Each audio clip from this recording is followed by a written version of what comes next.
j'ai pris conscience très tard, tout récemment, sur le côté méditatif du sport.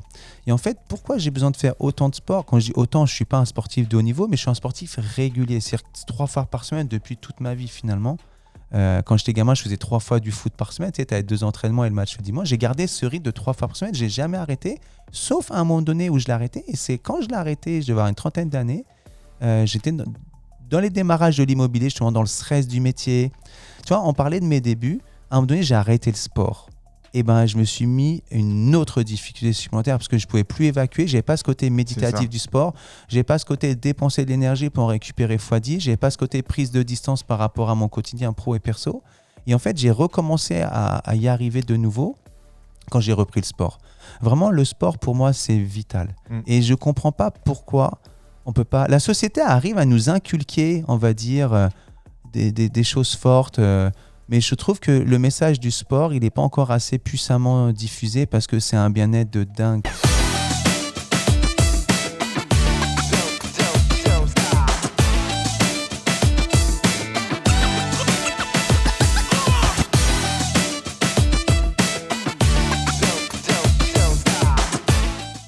Bonjour et bienvenue dans le Grand Talk. Alors, c'est la partie numéro 2 pour l'émission numéro 11, toujours avec Arnaud qui nous entoure. Salut Arnaud. Et Arnaud, il parle beaucoup, mais il nous apporte beaucoup de choses. Il nous parle de son équilibre. C'était très intéressant, en fait, ce qu'on échangeait en off. Et ça serait bien qu'on puisse le diffuser à notre audience. Et puis, Alexandre, bonjour, qui est avec nous. Alors, Alexandre co-anime le Grand Talk avec nous et on a perdu Alain en cours de route. Je l'ai mangé. C'est comme ça. Oui. Bonnes vacances, Alain. Ils disent du mal sur toi en ton absence. Je suis tout cœur avec toi dans tes vacances. Profites-en. Ouais. Moi, je voulais reprendre en fait avec Arnaud. Et Arnaud, il nous disait quelque chose un petit peu quand en fait on peut répondre aux clients et sélectionner le client pour voir si on est dans le cadre, si on est dans l'alignement. Est-ce qu'à un moment donné aussi, tu as des clients qui ne savent pas ce qu'ils veulent ? Oui, ça reste des êtres humains, Olivier, les clients. Donc, il n'y a pas beaucoup d'êtres humains qui savent exactement ce qu'ils veulent et pourquoi et pour quand et machin. Ils arrivent avec leurs rêves. C'est magnifique, ils arrivent avec leurs idées, leurs rêves, leurs peurs, leurs craintes, leur passé, leurs visions. Enfin, c'est assez magique. C'est ce que j'adore dans le métier d'agent immobilier, c'est qu'avant tout, on est... ce qui est magique dans l'immobilier quand même, je ne sais pas comment vous le vivez, vous, et comment le vivent ceux qui nous écoutent, qui nous regardent, c'est que finalement, tu rentres chez le client et tu ouvres la porte de son intimité, tu t'assieds 5-10 minutes avec lui et tu es dans ses tripes. Des fois, au bout d'un quart d'heure, tu as le client, tu sens une émotion forte en lui, il te met les tripes sur la table, il te livre toutes ses peurs, toutes ses craintes, ce qu'il aimerait changer dans sa vie, et pas que dans sa vie, pas que sur le domaine immobilier de sa vie. Et je crois que c'est le côté magique de l'immobilier, c'est qu'il nous ouvre la porte physiquement parlant, mais très rapidement, dans la foulée, il nous ouvre sa porte psychologiquement, enfin, c'est assez dingue quand même, à quelle vitesse on rentre dans la vie des gens. Et toi, tu passes par les questions, l'art de questionner ? Je fais que ça, poser des des questions. Il est très très fort. Je le vois depuis tout à l'heure. À chaque fois, il donne des questions. À chaque fois. Et en fait, tu dois être très très bon au questionnement. Et notamment, pour être coach immobilier, je pense que tu dois vraiment aller au bout du questionnement, au bout du pourquoi. Exactement. Et ça, c'est vraiment, je pense que c'est, il est très fort. On peut poser des questions à Arnaud par rapport à ça, parce que je pense qu'il saura y répondre. Ouais. Et il y a des moments où en fait les clients ne répondent pas ou disent que tu touches un petit peu la sphère du privé ? Oui, tout arrive. C'est-à-dire que ce qui se passe, c'est que c'est important, c'est de dire au client qu'on n'a pas le plaisir de le connaître. Ça, c'est factuel, mais de le rappeler. De ne pas banaliser le fait qu'on ne le connaisse pas et qu'il ne nous connaisse pas. Nous, on arrive chez le client, il nous ouvre la porte. Bonjour, comment allez-vous ? Ça va, c'est un ça va de complaisance. Si on est là, c'est que ça va, oui, mais il y a quand même du besoin, il y a quand même quelque chose. Donc, c'est de lui dire tout simplement qu'on n'a pas le plaisir de se connaître et que s'il l'accepte, j'aimerais lui poser quelques premières questions qui vont permettre de comprendre l'ensemble de ses attentes et lui demander qu'est-ce que vous pensez de cette démarche, de vous poser quelques premières questions. Et souvent, 90% des cas minimum, c'est « Ah bah oui, c'est tout naturel, vous avez besoin de me poser des questions pour pouvoir mieux me servir finalement. Et donc, on pose des questions principalement ouvertes. J'encourage beaucoup plus les questions ouvertes, fermées, qui viennent couper le dialogue. Et finalement, quand tu dis qu'attendez-vous de moi? Le client, il va te dire ce qu'il attend en priorité. Parce que l'action, elle est tellement ouverte. Qu'est-ce que je peux faire pour vous? Vendre mon habitation. Bon, moi, tu sais qu'il est focus sur ça, mais il y en a, ils vont te dire qu'est-ce que je peux faire pour vous? Écoutez, dans un premier temps, j'aimerais une idée du prix. Est-ce que j'ai une opportunité professionnelle? Je ne sais pas si je l'accepte, si je ne l'accepte pas, ça dépend combien je vends. Et là, il te dit deux choses. Un, c'est pas sûr qu'il vende. Deux, il ne sait pas exactement quand. Deux, que c'est pas, ça dépend d'un événement que lui-même ne sait pas exactement. Et que lui, la chose la prioritaire, pour l'instant, c'est le prix. Il ne te dit pas, écoutez, je vais peut-être vendre. Comment ça va se passer? Comment ça va s'étaler dans le temps? Il est focus sur le prix. Et pour la situation équivalente, un client va dire, écoutez, j'ai une opportunité professionnelle. Je ne sais pas si je vais l'accepter. Je ne sais pas si ça va se faire ou pas. Mais si je devais mettre en vente, ça s'étale sur combien de temps? Tu vois? Donc lui, il va être attiré plus vers le temps que vers l'argent. Donc le client, avec des questions ouvertes, finalement, il nous dit énormément de choses sur lui. Quelles sont les rencontres les plus difficiles que tu aies eues en rentrée de mandat quand tu poses des questions? En fait, est-ce que derrière, tu sais, on se pose des questions quand on termine un rendez-vous. On se dit, mince, j'aurais dû lui poser la question s'il va passer dans le particulier, s'il va passer dans le bon coin, si mon estimation, elle va servir pour qu'il prenne le prix, qu'il le mette, qu'il le vende de lui-même, ou est-ce qu'il appelle d'autres confrères, 2, 3, et puis finalement, il va choisir le prix qui lui fait le plus plaisir. Tu vois ce que je veux dire? Je vois très bien. Moi, la question, je la poserais plutôt, quelles démarches avez-vous déjà entreprises? Quelles démarches sont en cours?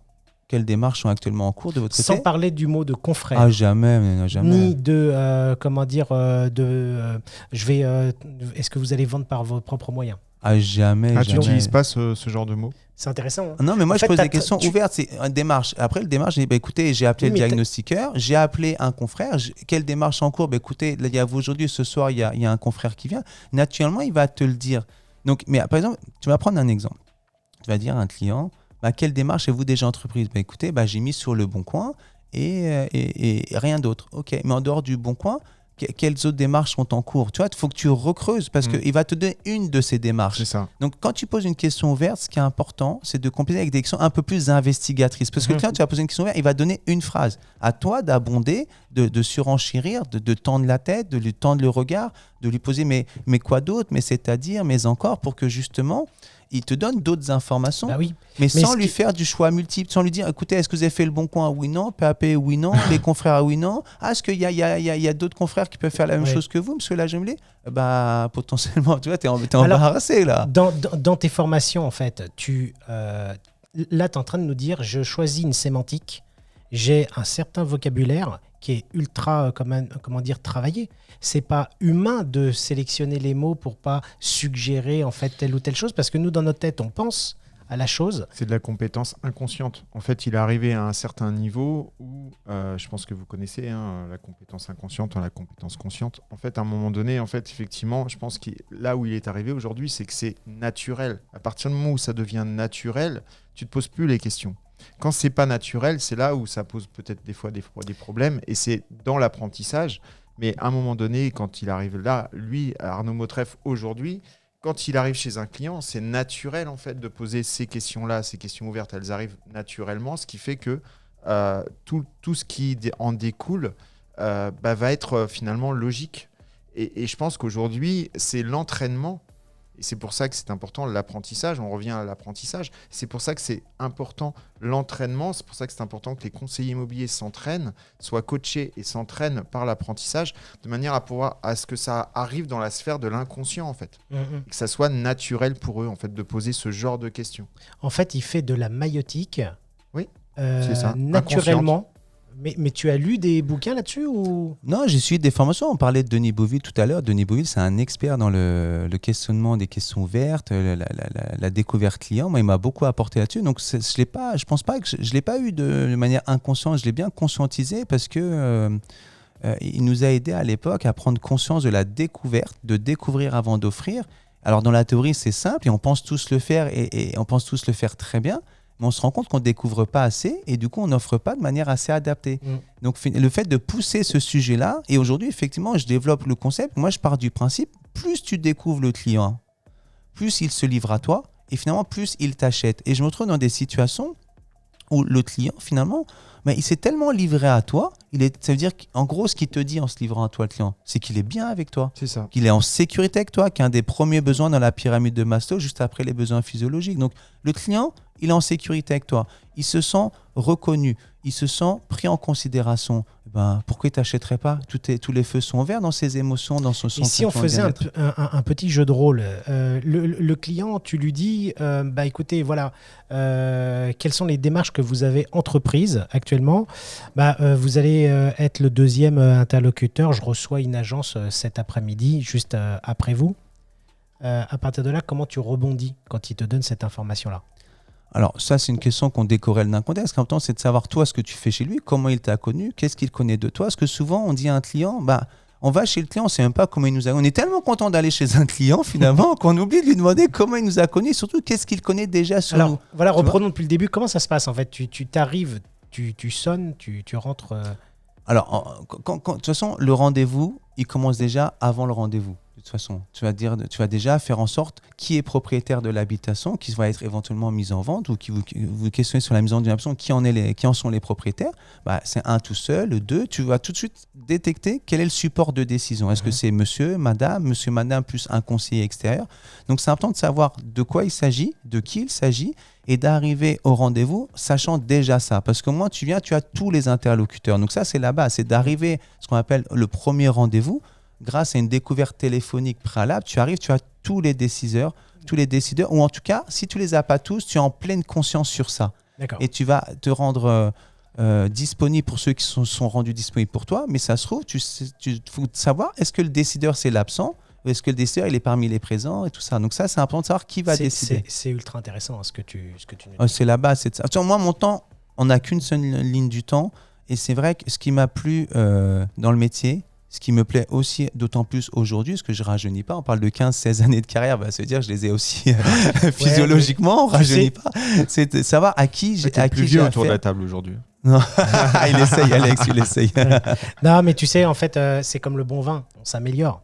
Et puis ça se trouve, on a encore 20 ans dans notre tête. Et... Ça, c'est ce que ta femme te dit tous les soirs. Voilà, exactement.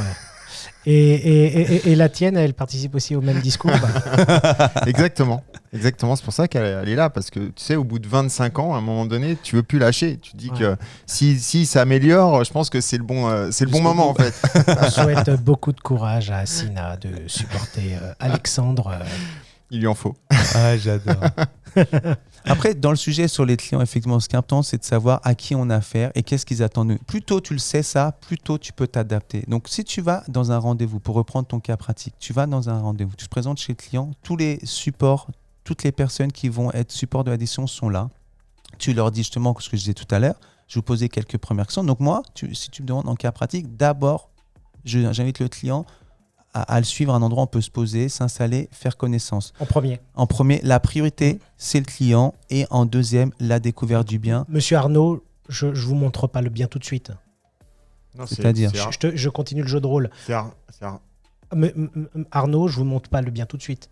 Je suis le client vendeur. Donc en fait, tu dis non, d'abord, si on peut trouver un petit coin de table pour s'asseoir. Mais je parle avant lui. En fait, ouais. J'attends pas qu'il me propose comment ça va se passer. Je lui dis, écoutez, je vous suis, où est-ce qu'on peut s'installer ? D'accord. Directement. Et comme ça, ce qu'il faut comprendre, c'est que dans la relation, dans un rendez-vous avec un client... Pourquoi en fait, je mets des mots à l'image ? Parce que là, je suis en train de planter le décor de telle façon que les auditeurs se disent, tiens, Arnaud, qui a beaucoup d'expérience et de réussite, il est en train de nous délivrer de la valeur. Mince, comment ça se passe ? Moi, quand je tape à la porte, je rentre, finalement, je me laisse guider par le client. Voilà, c'est ça. Le client me dit, je vous montre alors les pièces, le truc. Parce qu'en fait, on n'a pas compris. On pense que ce qui nous intéresse, nous, c'est l'appartement. Sûr. Or, effectivement, l'appartement ou la maison, c'est le point, c'est le plus important parce que c'est ce qu'on va vendre derrière. Mais ce qui est encore plus important, c'est de connaître cette personne. La psychologie du client. Parce que c'est avec cette personne qu'on va discuter. C'est cette personne qui va nous faire confiance. Bien c'est sûr. pas son bien, finalement. Et en fait, les gens n'ont pas compris... Enfin, les gens... beaucoup de conseillers n'ont malheureusement pas compris qu'il faut s'intéresser aux personnes avant même de s'intéresser aux biens. Et ce que tu disais tout à l'heure, c'est vrai, c'est qu'en fait, les gens adorent qu'on parle d'eux. Pourquoi ? Tout simplement parce que les gens ont très peu de possibilités de parler d'eux, en fait. Et donc, dès qu'on va commencer à leur poser des questions sur leur travail, sur leur vie, sur ce qu'ils font dans la vie, etc., ou leurs futurs projets, les doutes, les principaux doutes qu'ils peuvent avoir, etc., et ben forcément, ils vont être contents. Ils vont être contents de parler d'eux. Et ça va apporter de la confiance. Et cette confiance va nous permettre derrière, par rapport à la visite, de pouvoir être finalement au number one sur la liste finalement des agents immobiliers, des conseillers immobiliers qui seront capables de vendre la maison de cette personne. Complètement. Et puis, de toute façon, dans le concept de base de découvrir avant d'offrir, le premier élément de découverte, c'est le client. Et quand on va visiter le bien après, comme on sait un peu mieux à qui on a fait, on connaît un peu mieux la relation qu'a le client avec son habitation. Et on a plus le contexte de vente, on sait qui décide, on sait ce qu'ils attendent de nous, on sait pour quand ils veulent vendre, est-ce qu'ils veulent vraiment vendre, leur degré de résistance à l'habitation. Il y en a qui disent j'aimerais vendre, peut-être plus tard, d'autres non, il faut que je vende, j'aurais dû avoir vendu hier. Et ils sont en résistance dans leur habitation, ils ne sont pas bien, ils ont une vraie douleur, d'autres pas. Donc c'est à nous de déceler tous ces degrés-là d'urgence. En fait, tu cherches la douleur du client pour voir à peu près s'il y a un rapport avec le temps. Mais ça, souvent c'est lié. Et puis, en fait, quand tu as visité le bien, au moins, en plus, c'est moins sujet aux boulettes. Parce que quand il te raconte un peu quand c'est une succession, un divorce, quelque chose, il te raconte des choses.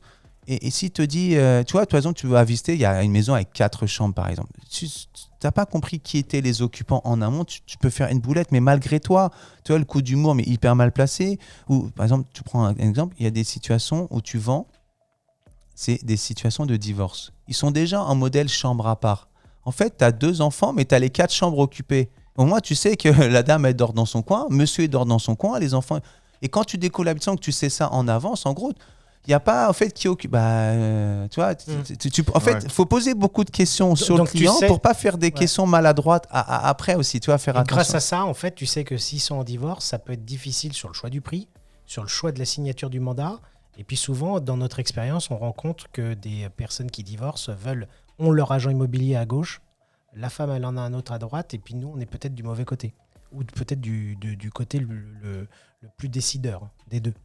C'est à nous d'avoir les deux, d'où l'intérêt d'avoir les deux. Quand les gens disent, vous pouvez faire une estimation chez moi? Oui, c'est dans quel contexte? On ne sait pas, avec ma femme, elle a pris son âge, je prends le mien. Oui, mais quand est-ce que vous êtes tous les deux disponibles? Dans quelle mesure vous ne parlez plus du tout? Dans quelle mesure vous pouvez vous parler, vous réunir encore une fois? Et tu dis, voilà, c'est important. Tu as aussi celui où l'homme ne parle plus du tout, n'est pas content, ne fait la tête et tu ne peux plus questionner. J'ai eu aussi ce cas-là, c'est-à-dire que tu discutes avec la femme et on sent que c'est douloureux. Et puis le mari ne parle pas du tout, on ne sait pas ce qui se passe. Mais le fait qu'il ne parle plus, c'est un élément de réponse. On sent bien que c'est hyper dur pour lui ce qui se passe. Donc comment c'est hyper douloureux pour lui, comment lui apporter l'écoute, la présence pour qu'il se sente à l'aise avec toi dans cette dureté de cette phase de sa vie. Donc en fait, il s'agit pas. En fait, ceux qui ne répondent pas à tes questions, c'est une manière à eux de te répondre. C'est-à-dire que c'est une douleur pour eux, que c'est une gêne pour eux, que c'est pas facile pour eux. Ceux qui répondent facilement à toutes tes questions, ça peut être une vente heureuse, une vente acceptée, une vente assumée, mais il y a des ventes difficiles à réaliser psychologiquement. De toute façon, c'est très dur de vendre un bien. Moi, j'ai vécu à titre perso, quand j'ai déménagé à Tournai-les-Bains, on a vendu notre appartement de Fresnes. Je ne pensais pas que ce serait aussi difficile psychiquement parlant de laisser ses affaires, de revoir son habitation vide. C'est vrai que c'est une grosse étape. Et au niveau des souvenirs. Mais des souvenirs. Et est-ce que tu fais le bon choix? Nous, par exemple, c'est un choix de changer carrément de région. Est-ce qu'on a fait le bon choix? Là, ton habitation, elle est complètement vidée. Et tu dis, waouh, c'est quand même, ça fait bizarre. Et je crois que dans l'action, il y a plein d'agents immobiliers qui n'ont jamais acheté, qui n'ont jamais vendu. Et quand même, on apprend beaucoup par soi-même en faisant soi-même. Donc, je ne dis pas que les agents ils doivent vendre et acheter absolument, mais c'est vrai que c'est quand même facilitant de aussi se frotter à cette psychologie en étant soi-même à un moment donné consommateur de l'immobilier. Et après, et même quand on a déjà acheté et vendu, par exemple, on accompagne des ventes toutes les semaines. Et du coup, on peut, dans l'action du quotidien, banaliser l'impact psychologique des clients. Et je crois que c'est important. Moi, par exemple, on parle souvent des 4x20. Tu me demandes un peu des astuces. Voilà, on parle souvent des 4x20. Tu sais, les 20 premières secondes, les 20 premiers pas, les 20 premiers gestes, les 20 premiers mots. Moi, je développe le 5x20.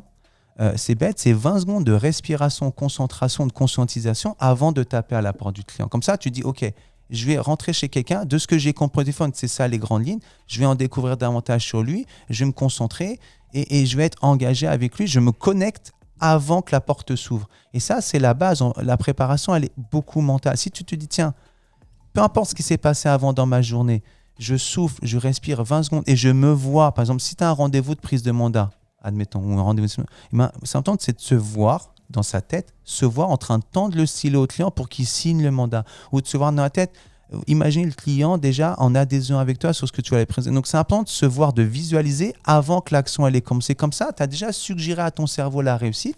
Tu t'es bien ressourcé, tu as bien enlevé de ton esprit toutes les émotions bonnes ou moins bonnes d'avant le rendez-vous. Et là, tu y vas, tu vois, avec des questions ouvertes, investigatrices, tu es posé. Tu invites le client à se livrer à toi, à partager ce qu'il attend de toi, ses peurs, ses craintes, ses envies. Et plus il se livre à toi, finalement, inconsciemment, plus il t'achète. Et finalement, qu'on croive ou pas, j'ai très peu besoin d'argumenter pour l'exclusive. Parce que je vais présenter l'exclusive, écoutez, il me vient une idée. Pour vous, ce qui me semble le plus pertinent, c'est travailler ensemble en véritable partenariat, en mandat exclusif de vente. Qu'est-ce que vous en pensez ? Et en question ouverte, tu vois, et comme ça, le client, il va dire, c'est quoi? S'il ne connaît pas, il va dire, non, pas du tout, ok, qu'est-ce qui vous amène à réagir comme ça à ma proposition? Ça me semble être la meilleure idée pour vous. Et en fait, on n'est pas très loin dans le rendez-vous, ça. Donc en fait, dès le début, le client, il va te livrer, si tu veux, ses peurs appropriées, et toi, tu vas pouvoir ensuite, plus tard, argumenter si besoin est, tu vois. Bien sûr. C'est hyper puissant ce qu'il dit. L'intention, en fait, avant le rendez-vous, le fait de le cinquième, les 20 premières secondes ou la respiration, je ne sais pas comment tu l'appelles, mais il se concentre. Cette respiration, de se concentrer, cette visualisation, donner cette intention positive justement au rendez-vous qui va arriver, il est très très puissant. Parce qu'en fait, les gens ne se rendent pas compte, mais les connexions, c'est de l'énergie. Et en fait, si tu n'as pas la bonne énergie quand tu sonnes à la porte, là, ça ne passera pas en fait. Il va y avoir une coupure d'énergie. Et en fait, à partir du moment où tu es réellement concentré, tu as vraiment cette intention positive de donner du positif pendant ton rendez-vous et de te connecter avec cette personne, tu pars sur de très très bonnes... Tu sais que ton rendez-vous va bien se passer parce que tu pars sur de très bonnes bases en fait. Et c'est comme le sport en fait. Mais oui, complètement. Il visualise en fait sa ligne d'arrivée. C'est ça, c'est comme le sport exactement. Et c'est un sportif. Enfin, il n'y a pas de secret en fait. À partir du moment où tu es sportif, tu sais qu'il faut que tu visualises pour y arriver. Et ceux qui font des marathons, moi je ne fais pas de marathon, je me suis arrêté aux 20 km, mais peu importe, à un moment donné, si tu visualises pas le moment où tu vas passer la ligne d'arrivée, tu t'arrêtes en plein milieu parce que tu peux plus en fait. Tu as mal, tu n'es pas bien, tu te dis mais qu'est-ce que je fais là ? Tu sais, à un moment donné, je sais pas si t'as déjà arrivé, mais qu'est-ce que je fais là ? Ouais, mais il a une confiance en lui tellement forte que cette question-là ne se pose même pas. Si. Mon premier marathon que j'ai fait, justement, c'est marrant, se parler avec le sport. Comme je te disais, à un moment donné, j'avais arrêté le sport. Et puis, quand j'ai repris le sport, il y avait une pub sur Internet, Marathon de Paris. Je me suis inscrit. Je suis allé inconsciemment, pas du tout préparé. Pas du tout assez préparé. J'ai mis quasiment 5 heures et je peux te dire que plusieurs fois sur le chemin, je me dis qu'est-ce que je fais ici ? Et j'arrivais pas à me dire waouh, les quais de Paris, les bords de Seine sont fermés pour que je puisse moi gambader sereinement parce que physiquement j'étais cuit, donc j'ai fini dans la douleur horrible physiquement et du coup je l'ai pas apprécié. Et l'ironie du sort c'est quoi ? C'est que je voulais le faire en moins de 4 heures parce que je regardais les standards, mais en fait j'ai pas du tout pris conscience qu'un marathon, tu étais quand même fatigué si tu courais au rythme d'un 10 km, ça marchait pas quoi, en fait. Et il y a eu des publicités. Après, donc j'ai fait ça, c'était difficile, je l'ai vraiment mal vécu. Et je me dis, ok, plus jamais ça, je vais le refaire. Et je vais pas le faire en moins de 4 heures, je vais le faire en 4h15. J'ai revu mon objectif et surtout, j'ai musclé ma préparation à tout niveau en prenant un coach, en me faisant encadrer, en bouquinant, en lisant. Tu me dis ce que j'ai lu énormément de magazines sur la course à pied et des livres sur la course à pied. Mais en fait, les parallèles avec le métier, ils sont gigantesques. Soit quand je dis pas que du contenu sur l'immobilier, notamment le contenu sportif, c'est puissant en termes de parallèles à faire. Et j'ai fait le deuxième marathon en 4h12. Je voulais le faire en moins de 4h15. C'était paramétré, objectivé et j'étais préparé. Et tout à l'heure, on parlait de préparation, mais c'est la base. C'est de savoir où tu vas arriver, donc te voir franchir la ligne d'arrivée. Mais c'est bien d'être guidé à quelqu'un qui dit ok, quelqu'un qui me dit Arnaud, je veux faire comme toi. Ok, tu veux le faire quand ? Cette année ? Tu vois, c'est pas, vraiment, je vois pas comment tu peux faire 500 000 € encaissés si au 15 janvier, tu as fait zéro, tu n'as pas de mandat en stock, tu n'as rien. Tu sais, quand on parle du sport et que tu parles de préparation, les deux mots, le troisième qui va ensuite, si on se dit c'est le corps. Bah non, en fait, c'est le mental que tu prépares. Et là, tu prépares ton mental au niveau du mandat ou de la partie commerciale de la même manière que le sport. C'est-à-dire que tu te dis, le mental, il est tellement fort que je vais préparer, monter la douleur pour que je puisse accepter tout ce qui va se passer lors de notre entretien. Tu prépares en fait, quand tu te prépares, en fait, ce qui est important, c'est de se dire chaque action, je vais tout faire pour la réussir. Chaque action, je vais délivrer le maximum, peu importe ce qu'en pensera ou pas le client. En fait, ce qui se passe, c'est que très souvent, les gens, au-delà de l'immobilier, mettent l'estime d'eux-mêmes par rapport à ce que leur renvoient les autres. Donc, en fait, il y a des agents immobiliers, ils donnent à fond, ils donnent vraiment le meilleur d'eux-mêmes avec leur degré de connaissance, de compétence, peu importe avec qui ils sont à l'instant T. Le client va pas leur donner le mandat. Et ils vont dire « Ouais, je suis qu'un nul, je suis qu'un mauvais ». Non, c'est peut-être qu'à un moment donné, tu n'as pas trouvé la clé du client, tu n'as pas trouvé exactement quel était le besoin du client, ou tu ne l'as peut-être pas fait verbaliser son besoin, tu n'as peut-être pas mis en face de manière harmonieuse et alignée ta solution. Moi, je dis la solution de toute façon. C'est comme un Tetris, en fait. Ouais. C'est un petit peu un casse-tête chinois. Il faut que là-bas, le jeu que tu te mets, tu te dis, il faut que je déverrouille la clé du client. Et la clé, en fait, m'apporte la solution de l'acceptation de mon... C'est comme un coffre-fort. Ouais. Tu as un code, il faut trouver le code, en fait. Mais en fait, ce que je dis souvent, on n'a qu'un seul service. Arnaud Code. Arnaud Code. Bah, regarde, je vais te donner ma vision très précise sur le mandat. Pour moi, on n'a qu'un seul service. C'est le mandat exclusif de vente. On n'a pas d'autre alternative. On n'a pas d'autre service. Moi, d'ailleurs, dans ma sacoche, ça fait belle lurette, j'ai aucun autre mandat. J'ai que les mandats semi-exclusifs, parce que je suis convaincu de ce dispositif-là. Mais du coup, j'ai qu'un seul mandat. Donc, en fait, j'ai qu'un seul service. Après, charge à moi de vérifier que ce soit le bon service par rapport aux besoins du client. C'est important quand même. On ne va pas vendre à quelqu'un qu'on n'a pas besoin. Déjà, c'est accepter aussi que ce qu'on vend ou ce qu'on fait souscrire comme service, il faut que le client en ait vraiment besoin. Ça, c'est la première chose. Deuxième chose, quand on détecte que le client en a vraiment besoin, c'est de trouver comment lui présenter en avantage pour lui de souscrire notre seul et unique service, tu vois. Donc, finalement, moi, j'ai qu'une chose à vendre. C'est qu'un service. Et pour les acquéreurs, j'ai qu'une chose à vendre, c'est un produit parmi ceux que j'ai en stock finalement, à l'instant T. Après, il y a du suivi, tout ça, mais de toute façon, on vend que ce qu'on a. Donc moi, j'ai qu'un service et les produits que j'ai, bah, c'est que ceux que j'ai à l'instant T. Je ne peux pas vendre un truc que j'ai pas. Et pas. l'avantage, c'est par rapport à la douleur que tu trouves, tu le soulages de cette douleur. Bah, de toute façon, je suis convaincu que mon service, j'en ai choisi qu'un moi-même parce que je considère que c'est le meilleur service que je puisse apporter. Oui. Donc déjà, c'est important. Je ne vais pas lui présenter je vais pas lui présenter mon plan B ou mon plan C. J'ai qu'un plan, c'est le plan A. Et voilà, donc je lui présente mon plan, qui je sais que c'est le meilleur plan qu'il puisse trouver sur le marché de l'immobilier en termes d'accompagnement, c'est mon plan. Donc ça, c'est la base, c'est de se dire à soi-même que ce que je vais apporter au client, c'est ce qui se fait de mieux sur le marché local. Il n'y a pas mieux. Il y a peut-être mieux, mais en tout cas, on ne va pas se le dire. On va se dire, voilà, moi, je vais lui apporter ce qu'il y a de mieux pour lui. Après, comment le faire accepter que c'est ce qu'il y a de mieux pour lui ? Bah, déjà, c'est de l'écouter, donc lui poser des questions, l'écouter, lui faire verbaliser ses besoins, ses attentes, ses craintes, ses peurs, ses croyances, tout ça. Et en alignement, par exemple, le client, il aime le sport, tu vas prendre un exemple de sport. Il aime la bouffe, tu vas prendre un exemple de bouffe. Il aime l'art, tu vas prendre un exemple d'art. Tu vas te mettre sur son système de valeurs, sur sa culture à lui. Tu vas trouver les mots pour lui pour que justement, il vienne comprendre et du coup acheter ta solution. Tu parles au départ, tu décryptes le langage du client. Une fois que tu arrives à apprendre sa langue, tu parles son langage. Magnifique. C'est exactement ça. Je crois que c'est ça, c'est comprendre qui est le client et s'y adapter, c'est exactement ça. C'est notamment ses centres d'intérêt, ce qu'il aime et ses expériences. Et surtout comprendre, quand le client veut vendre, par principe, c'est qu'il a acheté. Sauf s'il a une donation, mais autant le savoir, est-ce qu'il a jamais acheté ou est-ce qu'il a déjà acheté ? C'est important. Et quand il a déjà acheté, comment s'est passé son achat ? Pour lui apporter la meilleure expérience client en tant que vendeur aujourd'hui, c'est comprendre comment s'est passé un achat, quelle a été son expérience de client en tant qu'acheteur, qu'est-ce qu'il en a pensé, qu'est-ce qu'il en a retenu, qu'est-ce qu'il veut qu'il se reproduise ou pas. Et d'ailleurs, on se rend très souvent compte que les clients sont rarement attachés à l'agent immobilier avec lequel ils ont acheté. Ça arrive quand même assez souvent, mais ce n'est pas systématique. Et quelles questions tu poses dans le cas d'une succession sur parce que là, tu dis ils ont peut-être acheté, mais dans le cas d'une succession, ils ont peut-être besoin d'argent ou... Déjà, dans une succession, c'est important de savoir qui serait susceptible de racheter la part aux autres. Voir s'il n'y a pas un conflit d'intérêts. Ça arrive quand même souvent que tu as quelqu'un de la famille qui serait intéressé. Donc souvent, on se retrouve à faire des estimations où tu sais que tu vas faire plaisir à l'un et déplaire à l'autre. Et ça, c'est des cas foireux.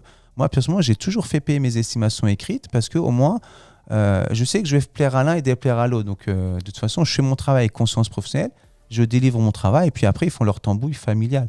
Et c'est dans une succession où personne ne veut racheter la part et qui veut le vendre, de toute façon, c'est le même procès. C'est des propriétaires d'un bien qui veulent s'en séparer, le vendre tout simplement et leur apporter notre solution. la solution. De toute façon, c'est vraiment le mandat exclusif de vente de toute façon. Après, il y a des gens, ils veulent des exclusivités, mais ils n'ont pas de service différenciant entre l'exclusivité, le simple ou d'autres alternatives marketées ou pas. Donc finalement, moi j'ai toujours une approche où le mandat exclusif va y avoir aujourd'hui je fais le photographe professionnel, je fais une vidéo avec un professionnel ou pas, je fais dans tous les cas des conseils de homestaging.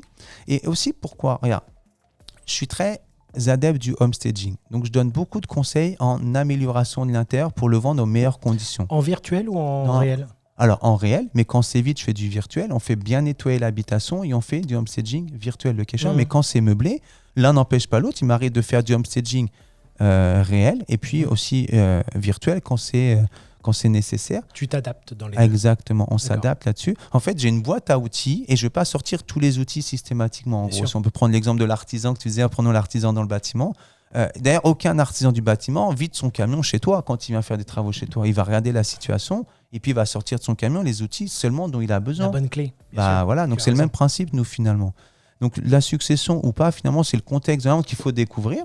Et puis, savoir dans quelle mesure ils veulent vendre, pas vendre, proposer ton service en adaptation. Et puis... Mais pourquoi je ne travaille pas en mandat simple? Ce que je voulais te dire là, c'est que moi, je fais le homestaging. Je suis incapable aujourd'hui de m'investir sur un bien qui n'est pas joliment présenté. Quand je dis joliment, je ne fais pas que des biens haut de gamme et pas que des biens luxueux et pas que des biens modernes. Et il y a de tout. Ceux qui regardent mes vidéos, ils peuvent voir, mes biens sont souvent très très simples, mais tous homestagés avec l'existant. On peut te suivre sur les réseaux sociaux. Je mettrai tout dans la description. Oui, avec plaisir. Avec plaisir, parce que c'est vrai que les gens croient qu'on met tous les moyens que pour les produits haut de gamme. Non, et d'ailleurs, en ce moment, je suis plus dans la démarche à prendre des biens très simples, les travailler, et puis du coup, les valoriser, montrer qu'on peut partir d'un produit très simple, de monsieur, madame, tout le monde très, très, très simple, et puis finalement en faire un produit d'exception sur le marché immobilier. Et donc, le homestaging, tu donnes des conseils, tu aides, tu as un vrai service de homestaging pour déplacer des meubles, changer des meubles, etc. Ou c'est uniquement des conseils? En fait, ce qui se passe dans la découverte du client, je lui demande dans quelle mesure il est prêt à s'investir lui aussi pour vendre aux meilleures conditions. S'il me dit, par exemple, je lui dis qu'est-ce qui est le plus important pour vous, ça va être de vendre le plus cher. Par exemple, je dis, OK, dans quelle mesure vous êtes prêt à vous investir en temps, en énergie, voire en petit investissement financier pour vendre le plus cher possible? Je vais déjà lui faire conscientiser que le fait qu'à un moment donné, s'il veut plus, il faut qu'il donne plus. Parce que moi, je ne suis pas magicien, surtout quand c'est occupé. Donc, il me dit, moi, qu'est-ce qu'il faut faire? Je dis, voilà, notamment, c'est important d'appliquer les techniques de homestaging, ça veut dire mise en scène de l'habitation, de la maison. Ça concerne quoi? Déjà, c'est le grand ménage. La notion de propreté aussi, elle est relative à chacun. Après, c'est accessoriser un petit peu, dépersonnaliser un petit peu, mais décorer un petit peu. Voilà, c'est un ensemble de techniques qu'on va adapter. Donc, qu'est-ce qu'on fait? On fait le tour de l'habitation. On lui fait noter tout ce qu'il y a à faire et on a rendez-vous la semaine suivante ou 2 semaines suivantes. Donc, c'est aussi d'accepter, quand on est agent immobilier, de ne pas être pressé et pas se mettre dans un carcan de rapidité absolue. Donc, quand tu as une relation, c'est bien solidifier cette relation de confiance. Le client, il te fait confiance, donc il va mettre en application ce que tu vas lui préconiser. Et quand tu vas revenir avec le photographe, tu as un bien, il donne vraiment plus envie. Et on dit toujours, une des premières étapes de la vente, c'est la séduction. Le bien, pour qu'il s'achète, il faut qu'il soit séduisant. Donc, rendons-le séduisant, habillons la mariée avant qu'elle sorte de ses coulisses pour se montrer à tout le monde. Pour le vendre au mieux. Exactement. C'est super. Mais souvent, des fois, on a des cas, je cherche dans mes souvenirs tout ce qui a pu m'arriver pour nous mettre un petit peu mal à l'aise. Des clients qui nous disent, écoutez, j'ai une demi-heure pour notre entretien, parce qu'après, je reçois un de vos confrères juste après. Donc, on s'assoit, allez-y, mais vous avez une demi-heure. Et l'appartement fait 128 mètres carrés. Donc, après, il va falloir, en plus de connaître la personne, il faut aussi après s'occuper de voir tous les points pour l'appartement, de telle façon à proposer la meilleure stratégie commerciale. Et là, tu comprends, la plupart du temps, quand on a des personnes comme ça, on comprend qu'ils ne sont pas intéressés par le biais commercial de ce qu'on peut leur proposer. C'est-à-dire que là, tu rentres dans sa guerre, en fait. Soit tu rentres dans sa guerre et tu dis, écoutez, il n'y a pas de souci, je vais faire ça en une demi-heure. Et à ce moment-là, tu fais les choses pas bien et ça va pas dans ton sens. Bien sûr. Soit tu retournes la question, tu dis, écoutez, ça tombe bien, justement, parce que moi, j'avais justement 20 minutes à vous accorder. Et ce que j'avais dit, c'est que, écoutez, moi, il me faut au moins 45 à 50 minutes. Donc je vous propose qu'on décale le rendez-vous. Bien sûr, c'est ça, dès le matin. Tu peux aussi le proposer comme ça. Et si la personne te dit non, mais moi, de toute façon, il faut que ça aille vite, etc., tu sais que c'est pas la bonne personne.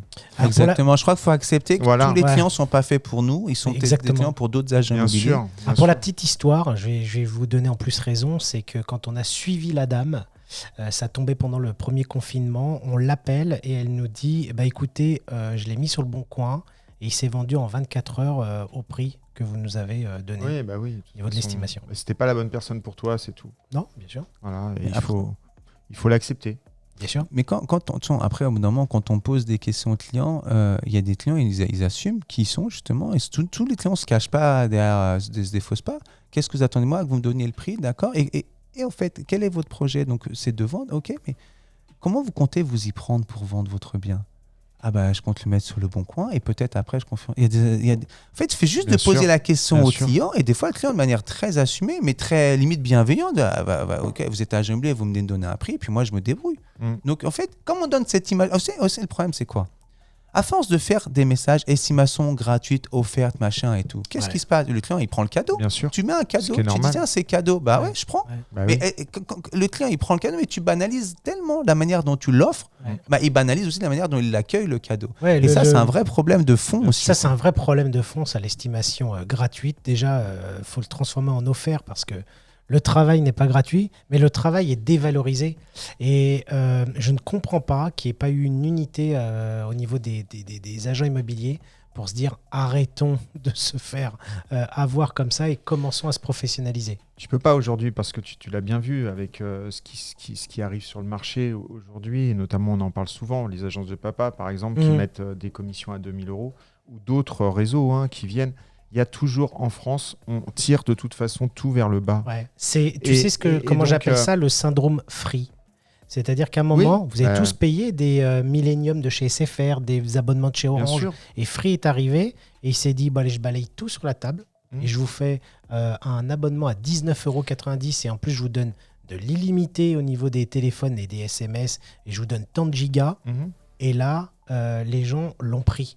Bien Mais sûr. derrière, n'ont pas vu en fait la dévalorisation du service. C'est-à-dire qu'on ne pouvait plus investir dans les bonnes antennes, on ne pouvait plus C'est ça. investir dans le déploiement du réseau et ainsi de suite. Et donc, Exactement. ça a été problématique. Et donc, lui-même, Free, il a dû s'associer, et ça a été peut-être une grosse erreur de la part de Orange de de faire s'associer à Ouais. Free. Mm. Donc, je ne sais pas si, pour l'exemple que tu prends, peut-être que dans 1 ou 2 ans, quand on refera un autre grand talk, on aura peut-être d'autres acteurs et plus ceux Mais qu'on c'est- connaît là C'est aujourd'hui. non, mais c'est très possible. Et en fait, aujourd'hui, il faut juste comprendre que ces gens-là ne sont pas faits pour nous. Et qu'aujourd'hui, il y a énormément de personnes qui cherchent à vendre, qui ont des projets. En fait, finalement, toute personne vivante aujourd'hui souhaite trouver l'âme sœur. Malheureusement, a un souci, peut divorcer. Malheureusement, peut vivre un décès, etc. Et c'est juste la vie, en fait, finalement. Et nous, on est là, on est présent. Et finalement, dans tous ces gens-là, il y a des gens qui veulent passer en direct par le PAP ou par le Bon Coin, en tout cas faire leur propre expérience. Mhm.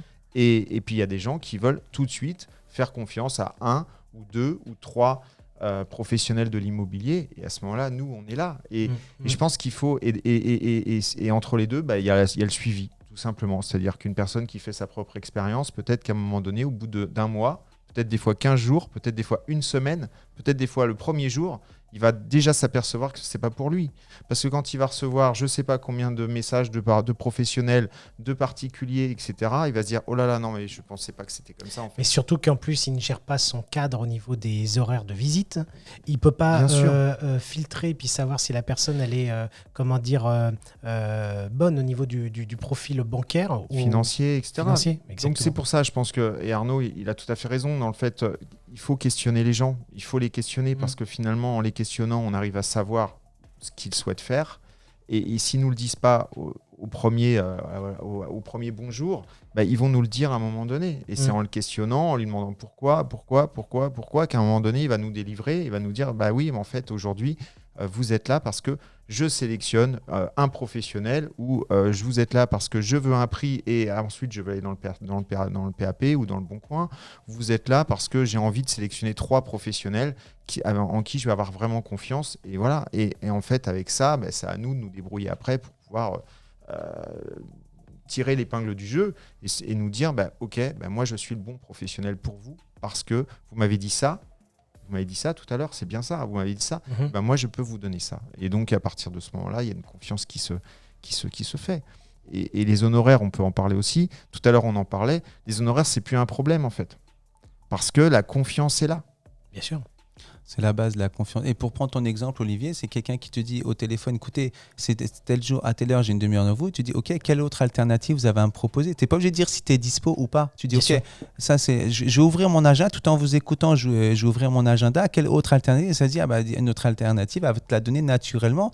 C'est pas parce que le client te dit, j'ai une demi-heure et après que c'est un client malveillant. Il ne se rend pas compte du temps qu'on a besoin pour le découvrir, lui et son habitation. Donc peut-être que lui, il considère qu'une demi-heure, c'est déjà beaucoup. Donc, c'est important de comprendre quel est son degré de connaissance. Comment il a calé ses créneaux d'une heure. Qu'est-ce qu'il a amené, le client? Écoutez, vous me parlez de créneaux d'une heure. Qu'est-ce qui vous a amené à calibrer les rendez-vous, que ce soit avec moi ou avec mes confrères, à 30 minutes? Pourquoi c'est pas assez, 30 minutes? De circonstances, un premier rendez-vous, on compte plus proche des 1h30 que des 30 minutes en général. Donc, ça peut être un peu moins qu'1h30, mais une demi-heure, je crois que dans mes 15 années de carrière, j'ai jamais fait parce que je ne sais pas comment matériellement on peut et prendre le soin de se connaître ensemble et découvrir. Combien fait de mètres carrés votre habitation? 128 mètres carrés. Ah bah oui, de circonstances, en tout cas, le temps de faire le tour, de regarder. Donc, voilà. Donc, quelle autre alternative vous avez? Et en même temps, en lui posant ça, mais de manière bienveillante, et le client a dit, effectivement, je n'avais pas vu ça comme ça. Je pensais qu'une demi-heure, ça pourrait être suffisant. Non, mais quand est-ce que vous pouvez est-ce que je pourrais accueillir mon confrère et je viens juste après? Comme ça, on aura toute la fin de journée ensemble si jamais. Si on doit rester 3 heures ensemble, on les aura potentiellement et là, dans la journée. La vraie différence, en fait. Donc, c'est tout dans la démarche. Qu'est-ce qui l'a amené à prendre cette décision? Qu'est-ce qui l'a amené à calibrer ça comme ça, en fait? Souvent, pour les conseillers, et on le répète encore, c'est que c'est tellement dur d'avoir un contact qui nous dit oui, venez chez nous pour une estimation, qu'on se dit chouette, on a l'impression que c'est gagné, mais non, il faut que dans ce nombre de contacts qui arrivent, on puisse sélectionner et dire, voilà, est-ce que cette personne-là va être alignée avec notre travail ou non, et puis qu'on soit d'accord avec ça pour qu'on se dise, non, il faut que je la laisse partir, elle n'est pas faite pour moi. En fait, ce qui se passe, Olivier, les gens, ils ont peur. C'est-à-dire qu'en fait, comme ils ont peu de contacts, peu de prospects, peu de rendez-vous, ils disent amen à tout. Mais en fait, le client, c'est comme un enfant. On est parents. Si on dit oui à tout ce que veut faire notre enfant ou tout ce qu'il ne veut pas faire, est-ce qu'on l'éduque de la meilleure des manières? Certainement pas. C'est pareil, un client, si on dit amen à tout, le client, il a un degré de connaissance qui n'est pas censé être le nôtre. C'est pour ça que moi, j'encourage toujours à ce que nous, on lise 15, 20, 30 minutes par jour parce que je trouve ça, pour le coup, le client, ce qu'il attend en priorité de nous, dans l'écrasante majorité des cas, c'est notre apport de connaissances. Donc, à nous de l'avoir déjà. Répondons déjà aux premiers besoins de client, c'est de lui donner de la connaissance. C'est génial ce que tu dis. Parce que, tu vois, non, mais je t'explique pourquoi. Parce que avec plaisir. La valeur, tu sais, on a rencontré beaucoup de monde et puis on échange. Et puis moi, je travaille dans l'univers de l'immobilier depuis 96. La valeur, tout le temps qu'on apporte, c'est les services, le photographe, le drone, la navette spatiale. J'adore, c'est vrai. Tu as celui qui va toujours surenchérir. Donc, à la fin, tu es peut-être en seconde position. Et là, toi, tu es en train de dire ma valeur ajoutée, c'est ma connaissance, c'est mon savoir. Pourquoi? Parce que je vais, grâce à mon savoir, pouvoir vendre au mieux dans la sécurité, au mieux au niveau du prix. C'est ce que vous voulez, monsieur le vendeur.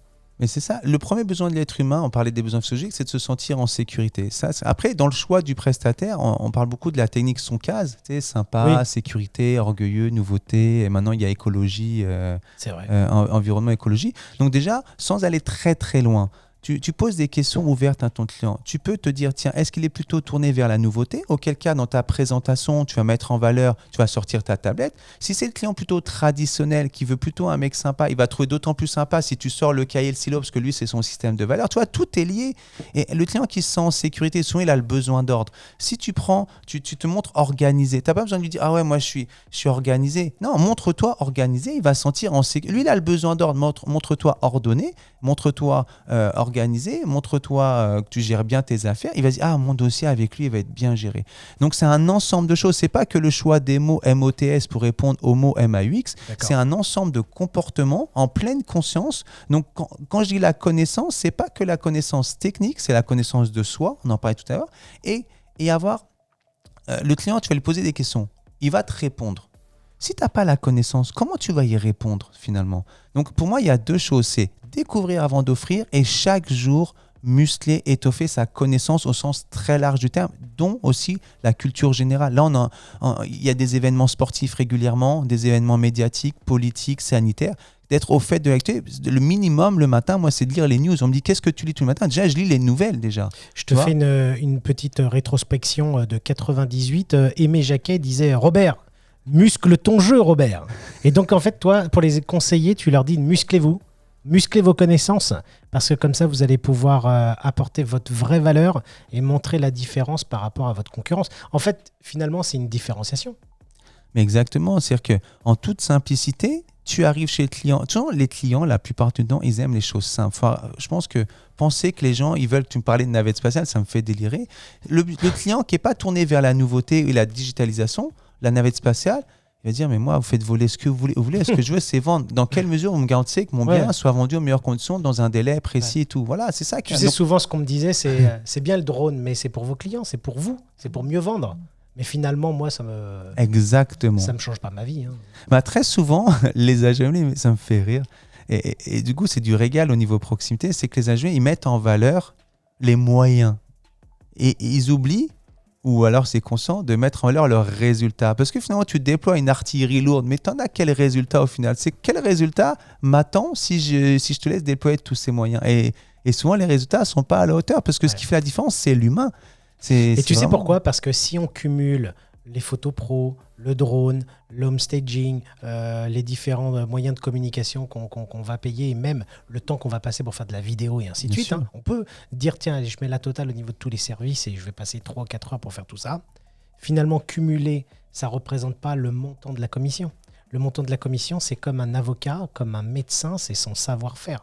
C'est ça qu'on va économiser. C'est l'expérience, la connaissance. C'est l'expérience, la connaissance. Bien sûr.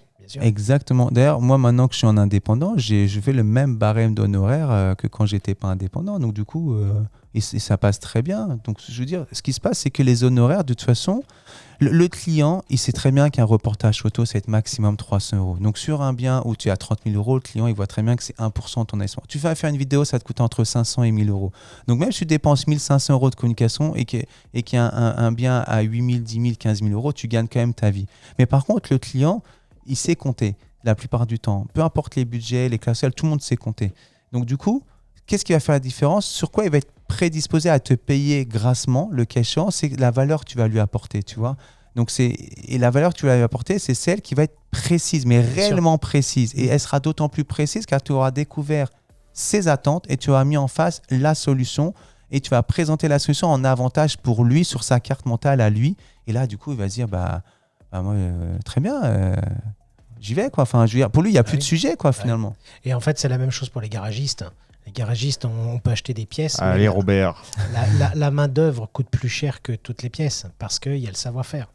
Et donc, même s'il met moins de temps et qu'il va être plus rapide pour faire telle ou telle chose, c'est son expérience, son expertise. Nous sommes des spécialistes, en fait. Et les spécialistes, ça se paye. Et en fait, ce qu'on oublie, c'est ça. Et souvent, les conseillers, quand ils partent en rendez-vous, ils oublient leur carte de spécialiste, en fait. En fait, à partir du moment où tu te prends pour un spécialiste, ou tu es un spécialiste, à partir de ce moment-là, tu sais que tu as de la valeur. Et cette valeur, en fait, elle ne peut pas être finalement soldée. Tu ne soldes pas, tu ne vas pas chez un spécialiste. Si tu as mal quelque part, tu vas chez un spécialiste. Bien sûr.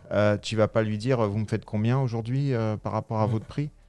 Mais c'est pas possible. Ou alors j'irais même plus loin. Je viens chez vous si vous me faites la consultation à 30 €. Ouais, non, c'est super ce que tu dis parce que tu sais, la santé, on joue pas avec la santé. Ben non. C'est quelque chose qui est très important. Et avec le patrimoine, on joue pas avec le patrimoine. Et pourtant, les gens, ils prennent des crédits sur 20 ans, 25 ans, 30 ans et ils sont prêts finalement à un moment donné à aller choisir un conseiller ou à aller vendre leurs biens sur le bon coin. Alors que, ou acheter un bien sur le bon coin, c'est juste finalement le bien d'une vie. C'est ça qui est dingue. C'est ça qui est dingue aujourd'hui. Et je pense qu'il faut vraiment revoir cette situation et se dire qu'aujourd'hui, à partir du moment où nous sommes des spécialistes, eh ben, on a de la valeur à apporter. Et cette valeur, cette expérience, eh ben, elle est là et elle vaut